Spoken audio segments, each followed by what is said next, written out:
parti pour la creepy story.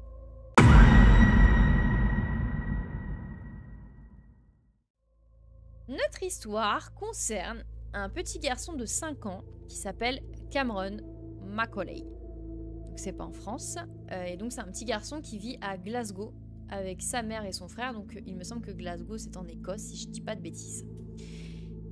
Et donc bon bah c'est un enfant plus ou moins normal, qui n'a pas de problème particulier, hormis que depuis qu'il a atteint l'âge de 2 ans, l'âge en soi où les enfants commencent plus ou moins à s'exprimer, et ben il raconte à sa maman que il a des souvenirs d'une vie antérieure. Donc il donne des détails sur cette vie, il donne le lieu qui serait l'île de Barra. Et donc c'est une île qui est au large des côtes écossaises. Donc il donne beaucoup de détails sur cette île, comment elle est, comment sont les habitations là-bas, où il a vécu, etc. et tout. Et bon, clairement, sa mère, au début, ne le prend pas trop au sérieux, donc elle laisse un peu passer le temps en se disant, bon, ça va lui passer, même si elle est quand même un peu troublée par les informations et les détails qu'il peut apporter au vu de son jeune âge. Mais le problème, c'est que ça ne va pas passer et qu'il va continuer de plus en plus à donner de détails, si bien qu'arrivé à l'âge de 5 ans, il ne lâche toujours pas l'affaire. Ce qui fait que là, bah, effectivement, sa mère commence à se dire que quelque chose ne va pas. Donc les souvenirs qu'il va réussir à donner sont relativement précis. C'est qu'il va expliquer qu'il a vécu dans une maison qui était toute blanche et qui avait un seul étage, que de sa chambre il avait la possibilité de voir des avions atterrir, que son ancienne famille portait le nom des Robertson et que son père s'appelait Chen, le prénom. Et les 2 derniers détails qui sont quand même très précis, c'est qu'il se rappelle jouer avec un chien qui est de couleur noir et blanc, et que pour atteindre la plage, il y avait une sorte de passage secret. Donc c'est ces mots d'enfant. En fait, c'était un petit portillon qui permettait d'accéder de la maison à la plage, un petit chemin en fait. Et là, le problème qui se pose, au vu de ces détails, c'est que la mère explique qu'elle n'a jamais emmené son fils sur cette île, sachant qu'en plus cette île se situe à 400 km de leur habitation. Donc c'est très loin, et en plus ils n'y sont jamais allés.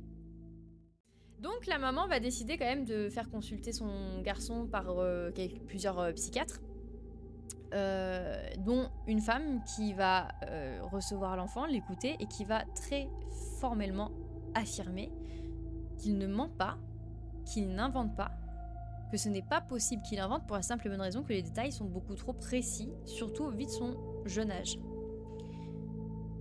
Et donc, la maman, une nouvelle fois, va prendre cette fois-ci contact avec un autre psychiatre qui est Jim Tucker, et qui est aussi professeur à l'université de Virginie, parce que c'est un homme qui s'intéresse justement au cas de réincarnation chez les enfants, des enfants qui auraient eu une vie avant celle qu'ils ont actuellement. Donc d'abord, Jim Tucker va décider de rencontrer le garçon, donc Cameron, pour avoir une conversation avec lui. Donc il va le croire, et il va se dire que le meilleur moyen de savoir si ce que dit cet enfant est vrai, c'est de se rendre directement sur les lieux, pour plus ou moins aussi faire l'expérience de savoir si du coup il est possible de prouver que les cas de réincarnation existent. Donc il va décider d'accompagner la maman et le petit garçon sur l'île de Barra, et d'essayer de retrouver la maison en question. Alors, ils sont quand même déjà très perturbés par le fait que, effectivement, le petit garçon dit que les maisons avait dit que les maisons étaient blanches, et c'est le cas. Quasiment toutes les maisons sont de couleur blanche.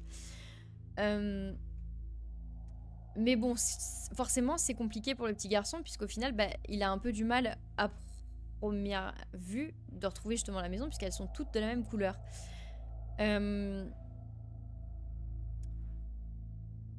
C'est compliqué pour le garçon, mais on sent qu'il a des souvenirs qui reviennent.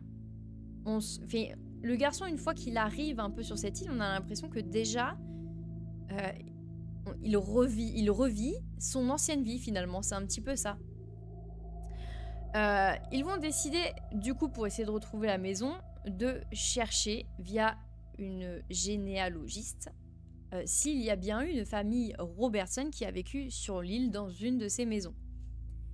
Et effectivement, la généalogiste va non seulement trouver qu'une famille a bien habité à ce nom-là dans une des maisons, c'était leur maison de vacances, ils étaient propriétaires, ils venaient en vacances ici, et que c'était au moment de l'après Seconde Guerre mondiale. Jim Tucker, le psychiatre, lui le savait déjà parce qu'il avait fait des recherches en amont, mais il ne voulait pas fausser la chose en le disant à la maman et à Cameron pour s'assurer que le garçon reconnaîtra bien cette maison. Et lorsque l'enfant arrive aux abords de cette maison, et si je vous explique tout ça, c'est pour la simple et bonne raison qu'en fait, ça a été filmé en direct. C'est-à-dire que ça a été un documentaire finalement qui a été diffusé en Écosse et autres, ce qui fait que les gens ont vu les réactions en direct, autant que la maman d'ailleurs.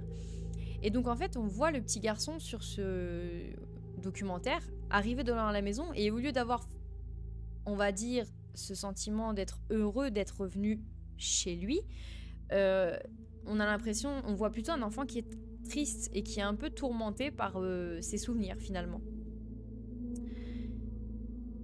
Et là, ce qui tombe bien, c'est que non seulement la généalogiste a retrouvé la maison qui appartenait à cette famille Robertson, mais en plus elle a découvert qu'il y avait sur l'île une des Robertson, donc une personne de la famille qui était encore en vie. Donc ils vont prendre contact avec elle, et elle va confirmer quand même pas mal de détails qu'a pu donner Cameron, notamment que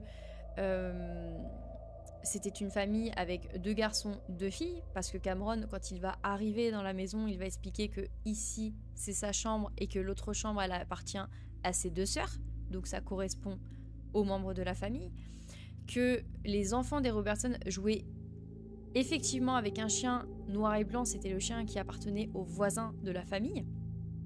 Donc ça, c'est des faits confirmés, un peu troublants, que l'enfant n'aurait pas pu inventer de manière aléatoire en espérant que ça passe. On a l'impression que quand même, c'est quelque chose dont il se souvient, qu'il est déjà venu ici, et de toute façon, c'est ce que tout le monde va avoir l'impression, parce que quand il va se déplacer dans la maison, il donnera cette idée que c'est chez lui. Il se déplace dans la maison, il connaît les pièces, il sait où se diriger, comme s'il était déjà venu, alors que pour le coup, c'est la première fois dans sa vie actuellement.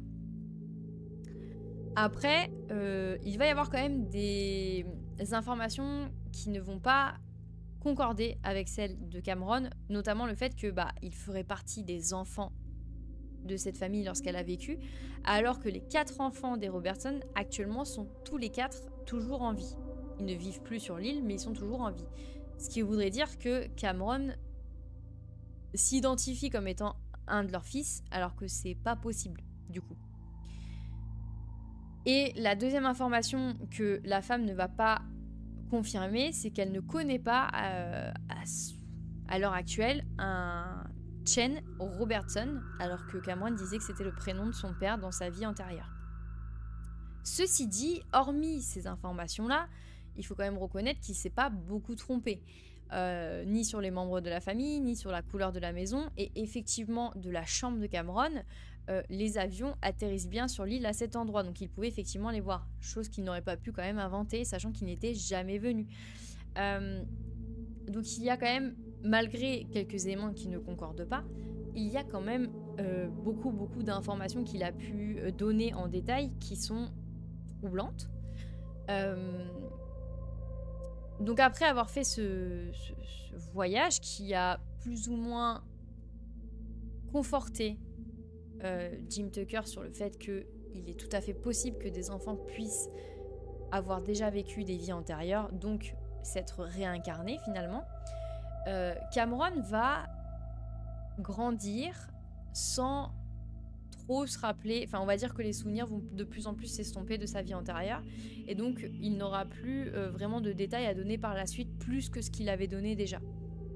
Mais voilà, il a atteint l'âge adulte, je pense, depuis, et très clairement, il estime que pour lui c'est une certitude, il a déjà eu une vie avant celle-ci, il en est certain, et que ben la vie ne s'arrête pas une fois qu'on est mort. Voilà, pour lui c'est clairement ce qui se passe. Donc est-ce que pour vous, la réincarnation existe?